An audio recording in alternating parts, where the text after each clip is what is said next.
Hey everybody, how you doing?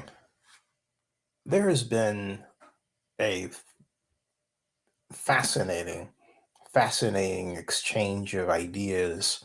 Well, not even exchange of ideas, sort of a blasting of a ridiculous idea. I'll just be honest with you regarding how I feel about it. Um, that the Oakland Roots of the Coliseum, as great as that is, because I've been a proponent of the Roots playing inside the stadium for some time, will replace, replace the Oakland Athletics. That's just not the case at all. Before I go too further, RD Moss put his ideas out earlier before I got on the stream, about 4:10 this afternoon. He writes, 200 people at the Coliseum is going to be a bad look. Who pays for all the staff? Then he adds, uh, okay, yeah, if I started on time, I would have had 3 times the audience. That's probably true, but I didn't. Um, and didn't change the time, and so there that is. But here you go. So Hardy Moss says, "I'm out. I understand, but hey, the show must go on." Okay, so he had a lot to say because there are a lot of people really jazzed up about this, about the way they presented it. The city, in the form of Oakland Mayor Thao, decided that it was going to, well, make this political, like it's done so many things. In other words, with the mayor giving a press conference, with the um, not just the mayor giving the press conference, but Oakland at large councilmember Rebecca Kaplan, who's long been a proponent for sports in Oakland, but unfortunately and candidly, not to the point of changing the structure of how we do sports economic development, but more to use the focused upon sports organization as a way to say, look what I did. And that was true for the WNBA and AASEG's formation and its focus initially on the WNBA and a number of other examples. And so Rebecca, I have to say this about my friend, has not served either herself or the city of Oakland well by a pursuit of sports that is, by its intent, self-serving. It is been used as a way of attacking our once great tenants like the A's, and it hasn't served anyone well. It hasn't gotten us more money. It hasn't gotten us the respect of major league or sports organizations. It hasn't gotten us, well, anything other than maybe a few minutes in time look by somebody say, hey, look at what Rebecca did, right? And that's it. So it doesn't serve anyone well. And so here we are with this situation where essentially you have fewer. We have a historic low in sports activity at a time when Allegiant Stadium can boast, for this year alone, over 400 events. Think about that. Their statistics that they're going to introduce this week at the Las Vegas Stadium Authority meeting show that they went far beyond their projections in terms of events on an annual basis. They are now the gold standard for attracting events in sports. Amazing what they've done.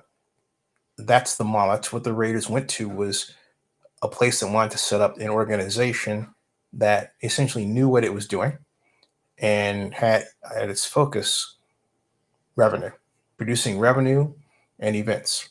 John Akala says, you think AASEG will even try to pursue an expansion of our franchise in the future? I do. I think so under the right circumstances, I do. I'm concerned, however, that there are those who, it has to be done right. If it's pursued on its own, as opposed to connected with a series of programs that helps those who don't have a lot, like provides jobs for them, housing that's extremely affordable, rental assistance payments for those who don't have money coming in, because we do have an extraordinary jobs problem that's primarily caused by the international division of labor. In other words, the availability of cheap labor in other countries to do what someone in the United States does, but for more money because of the cost of living here. That has really wrecked us, and we've done nothing to solve the problem. Edward the Alliance says she wants attention. Then let's look at everything Rebecca did to Oakland. Yeah. So at any rate, it's been hyper political, and all you have to do is look no further than these images from the Oakland Roots press conference to buttress the point. When I'll bring up the stream that I'm looking at right now, which you may have seen, but I'm going to guess that you may not have seen. And and we'll go from there. That's a bit of a chore here to bring up, but thine will be done, right? And we will get there. So here we go.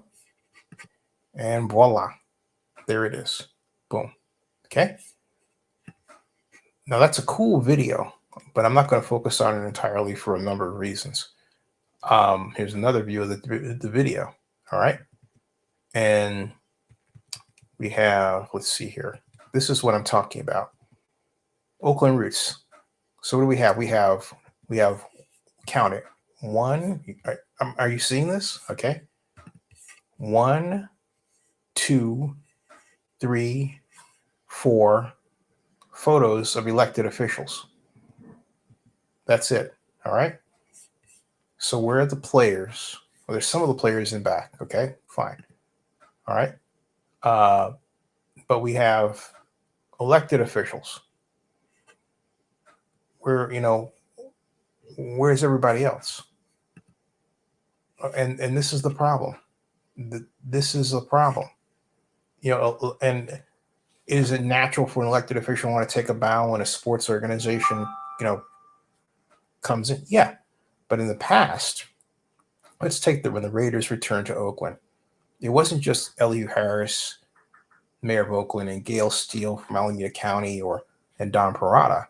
It was Ezra Rapport, who was the architect of the Raiders deal. By contrast, who was the real architect of the Oakland Roots deal? All right. Was it Larry Gallegos? Where's Larry? I don't see Larry in these photos. All right. Do you? Don't see him at all. We're members of the business community who would be right there front and center, ready to provide services for the Roots, like vendors. Where are they? This is very much an inside thing, like, hey, look at me and what I did. Not, hey, here's the community and look what we did. This is the problem. Politics has become so personal, all right, so personal in Oakland that we can't collectively imagine a world where the public professional and what they've done is celebrate like we used to do. Hey, where's the city administrator, for example? Justin Jetson, where is he? Does he hide behind the mayor? That's wrong. All right.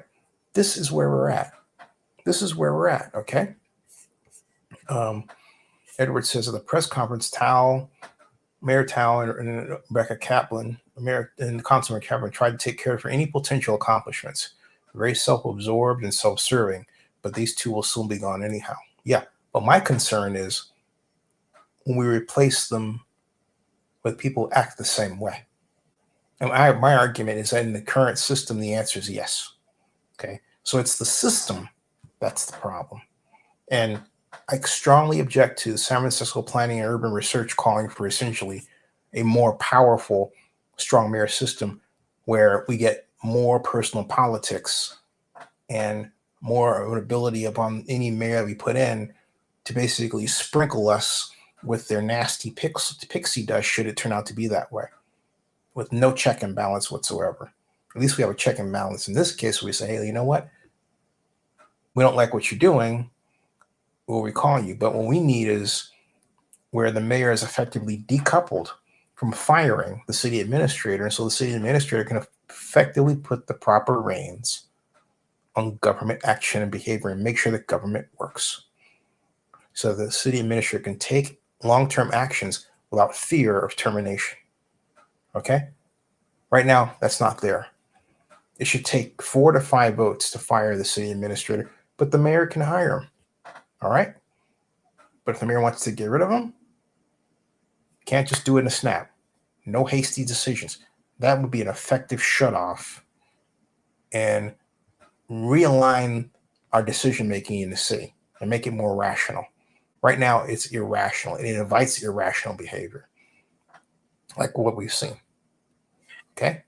Gary Tharash says, is there anybody in the City Hall building who knows how to run a city? Well, Gary, that's what I'm saying. So you're looking for somebody, and I'm saying the structure produces a group of people that consists of a city administrator. There are people who are trained to run the city, who work for the city, who are there right now.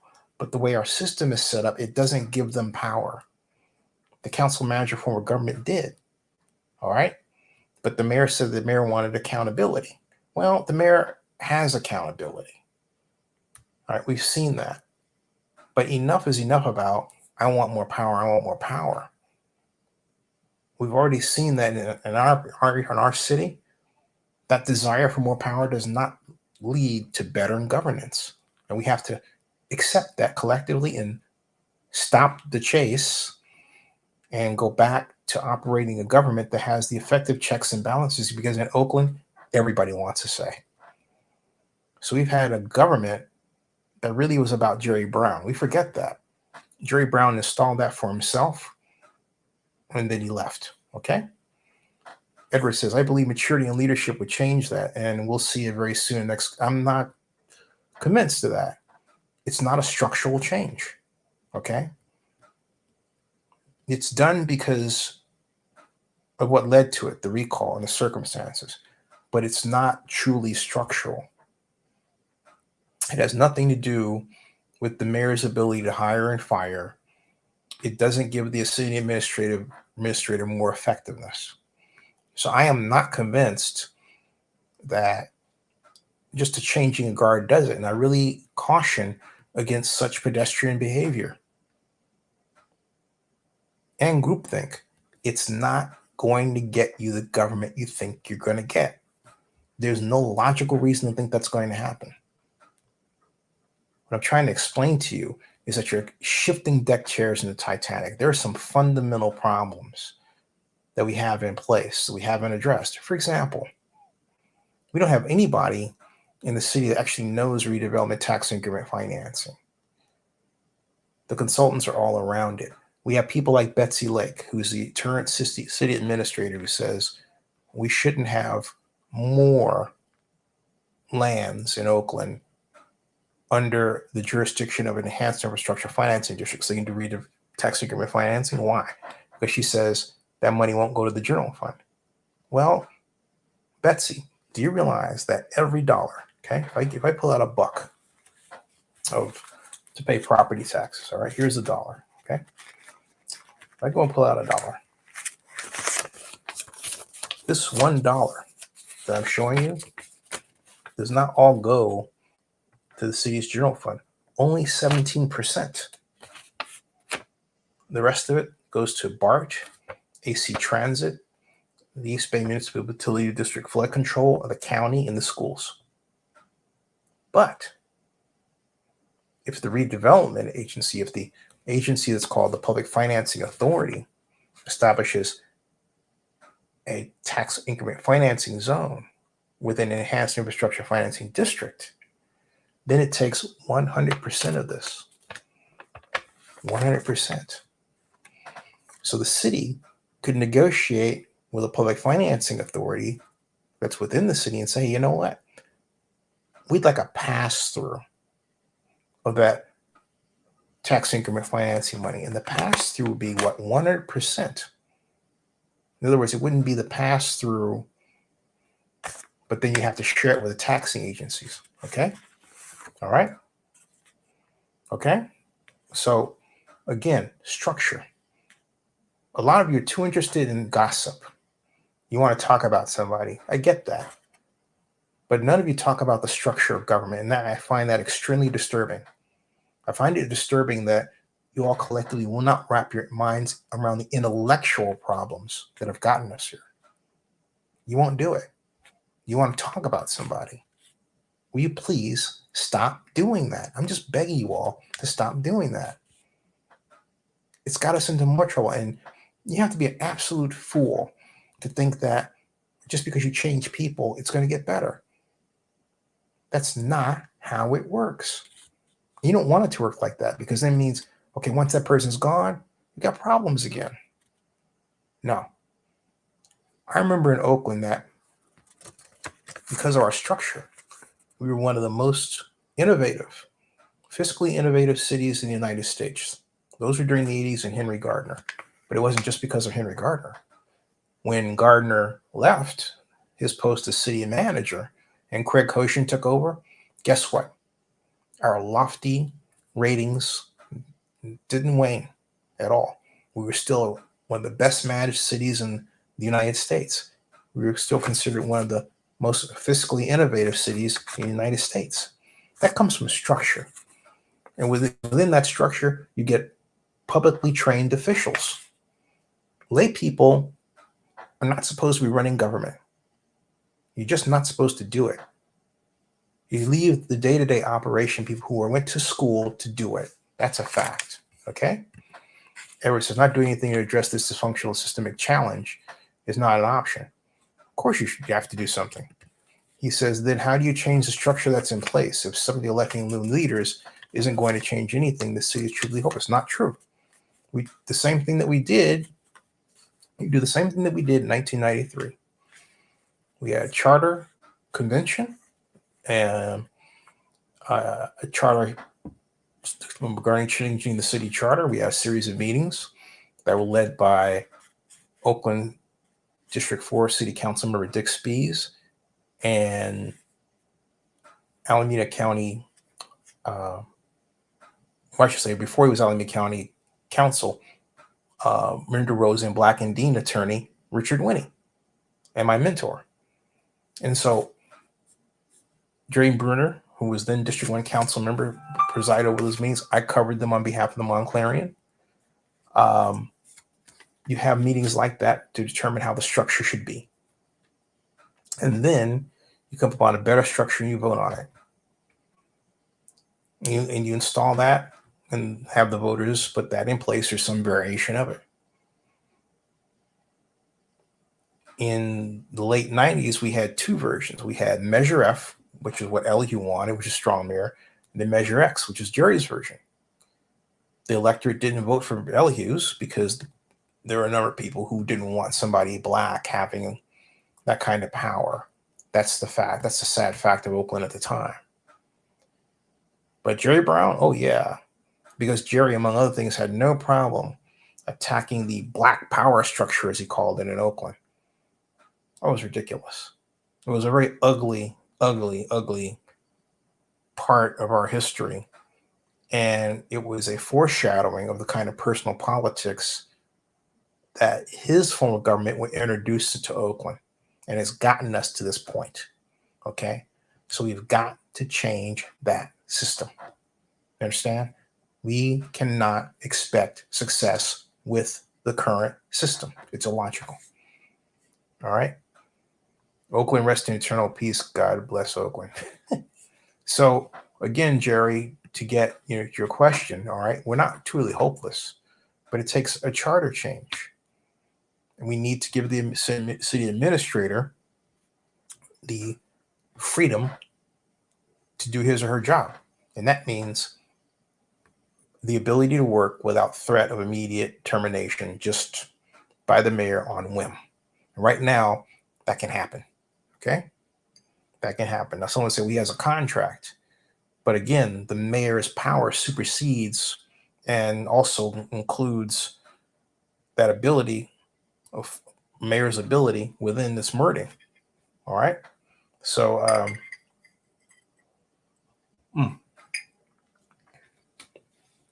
we've got to have a change. Oakland must be run like a business. Remove the performative politics that have been a source of distraction. No productive results obtained. Exactly. I completely agree. That's exactly what I'm talking about. Because the politics are too volatile. They're not only making things worse, we're not getting a better government. We're just not. Okay? We're just not. And so, in all of this, you would say, what does this have to do with the Roots situation? Everything. The Roots knew they needed to play a political card. They didn't go to the Economic Development Agency. They didn't go to a sports commission, which we need to have, right? They went to Oakland District 7 Councilmember Treva Reed to begin their pursuit. In other words, everything the Roots did was political. Everything. And there's an old saying, you live by the sword, you die by the sword. The only way to prevent that from happening in the case of the Roots is to get rid of this structure. And go back to one that embraces the professional public official, gives the public official power for planning and long-term planning, and to understand such details as tax increment financing. Because right now, again, we have people like Betsy Lake who will say to you, well, we shouldn't have our lands being used by the Enhanced Infrastructure Financing District program because, well, that money should go to the general fund. Again, we can arrange it so that actually more money goes to the general fund than under the current system. This has been long known. It wasn't known to Betsy because she doesn't have the background. That's a fact. Betsy Lake in 2013 was a contractual consultant to Phil Tagami of California Capital Investment Group. That's right. And she was brought over came over to the city of Oakland originally to focus on contracts. And her responsibilities grew from there. But Betsy Lake has never been one who is knowledgeable about redevelopment law, and particularly economics and math at all. And yet she makes these pronouncements, and her pronouncements stand because nobody within the system, there's certainly somebody outside of it, me, who questions her. And I'm not being personal. Betsy Lake is actually a very nice person. But this is the problem of running the city we're talking about, and the fact that certain people have made decisions, including Ms. Lake, and made statements, including Ms. Lake, that have not served us well. Okay? So, all right. There is a way. And again, now you say, what does this have to do with sports? We need a sports commission. We can establish one within Visit Oakland. Many sports commissions are within Convention and Visitors Bureau organizations. Ideally, our sports commission needs to have economic development officers represented on it from the same office, so there's an overlap in terms of Venn diagrams, right? Like you've got sports commission here, Visit Oakland there, economic development here, right? So they're all overlapping, right? We don't have that right now. We need that. Oakland needs to get serious about running itself. Right now, it's all political. But it has nothing to do with engaging the public professional. All right. And then we can talk about going after sports teams. Because I'm telling you, not because, but I'm telling you, as long as we have this current structure, even AASEG must be worried, must be concerned. 100%. All right. Thanks for chiming in, folks. Subscribe to Zenny62, and if you have any other questions, please type them in, and I'm happy to also make a follow-up if you choose to request that I do so. Live long and prosper, and good night. Oh, wait a minute. Rash says, there was a recent survey that ranked Oakland the second worst run city in the United States. San Francisco was the worst. How these great cities became so bad so fast is mind-blowing. No, it isn't. It's called the pandemic. It's called the pandemic. It's called our shut-down, business-focused response rather than, hey, let's subsidize the businesses so that they can keep their employees and they can continue to maintain their leasehold during the pandemic so that also people living in apartments can continue to have their rents paid because they're being covered. Our response there was underfunded. Indeed, the entire state of California underfunded its pandemic response by 50%. In other words, we only had 50% of the money that we needed to provide real assistance statewide, and that's also true for cities like Oakland. So there are people around suffering today, and businesses, landlords, and yet we don't talk about it. That doesn't mean it's not happening. We have to fix our system, and the best way to fix your system is to see the problem, find a solution to the problem, solve the problem. That's what we have to do. All right. That survey was conducted. That's a good question, Monty. Let me see who that's conducted that survey. Hold on a second. Unless it has an answer. He says, I raised this question because many surveys are conducted by ideologically driven sources. And Oakland and San Francisco have always been tropes as much cities in the eyes of right-wing foundations. That's true, Monty. And but I think this survey had more of its origins from the people behind the jobs and housing program. I think that was Greg McConnell and others. I'm not certain, but sure. Look, it's any survey you do in this context is going to be criticized by somebody else. That doesn't mean you don't do it. It is impossible to do a perfect survey in this instance. It's impossible. Someone's always going to see a perspective that wasn't considered. Someone's always going to criticize it. You just have to deal with it. That doesn't mean you don't do it, if only to spark conversation about where we are versus where we need to go. All right. Okay. All right, folks. I'll see you later.